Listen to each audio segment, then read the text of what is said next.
Hello அஸ்ஸலாமு அலைக்கும். So நீங்கள் இப்போ பார்த்தீங்கன்னா ஆலியோட ஃபர்ஸ்ட் பர்த்டே செலிப்ரேஷனாக ரொம்ப கிராண்டாலாம் கிடையாது. சிம்பிளாக எங்களுக்குள்ளே வீட்டில் வந்து பிரியாணி ஆக்கிட்டு கேக் கட் பண்ணுறது, அந்த சிம்பிள் விலாக் தான் நான் இப்போ அவங்களோட ஷேர் பண்ண போகிறேன். அண்ட் அல்ஹம்துலில்லாஹ் இப்போ ஆலியா வந்து 1 இயர் வந்துட்டா. சீக்கிரமாகவே வளர்ந்த மாதிரி இருக்குது. இப்போ தான் பிறந்த மாதிரி இருக்குது. ஆனால் அதுக்குள்ளே வளர்ந்துட்டா. ரொம்ப சுட்டி ஆகிட்டா. ரொம்ப நாட்டினஸ் இருக்குது இப்போ அவள்கிட்ட. எல்லாத்தையும் போட்டு கடிக்கிறா. ரொம்ப நக்கல் பண்ணிட்டு தான் இருக்கா இப்போ அல்ஹம்துலில்லாஹ்ன்ட்டு. ஸோ நான் இன்றைக்கி என்ன செய்ய போகிறேன்னு பார்த்தீங்கன்னா 5 kg சிக்கன் பிரியாணி தான். அதுக்கு வந்து 1 லிட்டர் எண்ணெய் ஊற்றிட்டு அதில் வந்து பட்டை, கிராம்பு, எல்லா கரம் மசாலாஸ் போட்டதுக்கப்புறம் வந்து வெங்காயம், அதுக்கப்புறம் இஞ்சி பூண்டு பேஸ்ட்டு, அதுக்கப்புறம் கருகாமல் இருக்கிறதுக்கு, அடி பிடிக்காமல் இருக்கிறதுக்காக தயிர். அண்ட் இதில் வந்து ஹாஃப் சில்லி பவுடர் நான் ஃபஸ்ட்டு ஆட் பண்ணிக்கிறேன் கலருக்காக. அண்ட் தென் கொத்தமல்லி, புதினா. அதுக்கப்புறம் நல்லா வதக்கினதுக்கப்புறமா ஹோல் பேக்கெட்டையும் நான் இப்போ வந்து அதில் தட்டிடுறேன். தட்டி முடிச்சதுக்கப்புறம் வந்து தக்காளியும் நான் இப்போ சேர்க்க போகிறேன். தக்காளி சேர்த்ததுக்கப்புறம் அதை நல்லா மஷி ஆகிற அளவுக்கு நம்ம குக் பண்ணுவோம். குக் பண்ணி முடிச்சதுக்கப்புறம் இப்போ வந்து கறியும் நம்ம இப்போ ஆட் பண்ணிடலாம். அண்ட் கறி ஆட் பண்ண போது அது நல்ல ட்ரையாக இருக்க போது நீங்கள் கறியை ஆட் பண்ணுங்கள். தண்ணியோடு ஆட் பண்ண வேண்டாம். பிகாஸ் அது வந்து தண்ணி வந்து இன்னும் அதிகமாயிரும். ஸோ வந்து அரிசி போட போது குழஞ்சிரும்.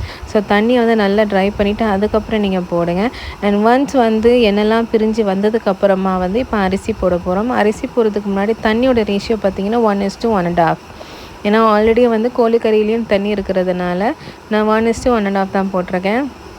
ஸோ அந்த தண்ணி போட்டு லைட்டாக நுர வரப்போது அரிசி நம்ம ஊற வச்ச 1/2 அன் ஹவர் ஊற வச்சா, நான் வந்து இந்தியா கேட் சூப்பர் அரிசி யூஸ் பண்ணியிருந்தேன். அந்த அரிசியை நம்ம போட்டுடலாம். போட்டுட்டு நல்ல கொதி வந்ததுக்கப்புறமா தண்ணியெலாம் கொஞ்சம் ட்ரை ஆகி கம்மியாயிரும். அந்த டைமில் வந்து தம்மில் போட்டுடலாம். ஸோ அதுக்கு நான் கீழே வந்து அடியில் ஒரு பாத்திரத்தை வச்சுட்டு மேலே வந்து நாங்கள் தம்மில் வச்சுட்டோம். அண்ட் இப்போ வந்து கொஞ்சம் லைட்டாக ஃபுட் கலர், ஸோ பார்க்கறது கொஞ்சம் பிரியாணி நல்லா இருக்கும்னு சொல்லிட்டு அந்த ஃபுட் கலரையும் நாங்கள் இப்போ ஆட் பண்ணியிருக்கேன். அண்ட் நான் மார்னிங்கே வந்து எல்லா வேலையுமே நான் முடிச்சிட்டேன். லைக் சிக்கன் 65க்கு பரட்டி வச்சுட்டேன்.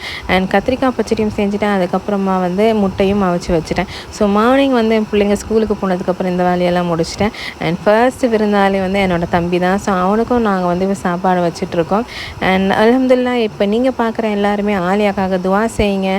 அண்ட் இன்ஷா அல்லாஹ் இதோட கண்டினியூஷன் விலாக் வந்து நெக்ஸ்ட் வீடியோவில் நான் போஸ்ட் பண்ணுறேன். கண்டிப்பாக எங்களோட சேனல் சப்ஸ்கிரைப் பண்ணிவிட்டு பாருங்கள். இது போல் நிறைய இன்ட்ரெஸ்டிங் விலாக்ஸை நான் கண்டிப்பாக உங்களுக்காக போஸ்ட் பண்ணுவேன். Thank you, bye bye. நல்லா இருக்கா பிரியாணி?